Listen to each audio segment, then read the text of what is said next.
have ground yellow mustard. That's gonna be our weapon of choice today. So the ratio is 1/3 of a cup to a gallon. We're gonna make it kind of spicy. So I had my garlic planted all winter in this bed, and I recently harvested it, and the harvest was a little small, I'll admit. And I noticed this is classic texture, really just a classic signature of jumping worms. You can see this on roadsides, you can see it on woodland trails, in the garden. This means that the soil has jumping worms. What this does is it is going to irritate the worm's skin when we pour it on, and it's going to cause them to rise to the surface so we're able to hand pick them out of the bed. Woohoo! To identify a jumping worm, you want to look for that white band that goes completely around their body.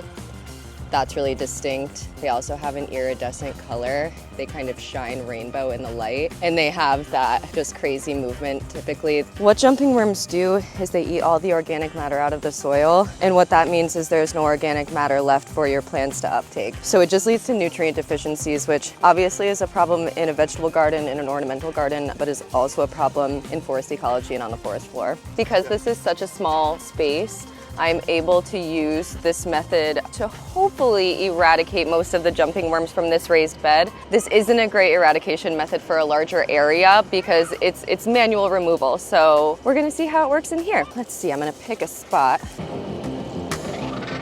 And this will cause the ones that are still below the surface to rise up to the top. You wanna take a cup of soapy water, put the worms in the cup, and leave them there for an hour or so, and then they can just go into your compost pile because at that point, they're no longer alive. But you can see it's starting to draw up the ones that were buried beneath the soil because it doesn't have to permeate very deep to irritate their skin and get them to rise to the top. So the hope here, I will be able to get all of the jumping worms out of this bed, amend it with compost, and plant my fall vegetable crop in here. This is crazy.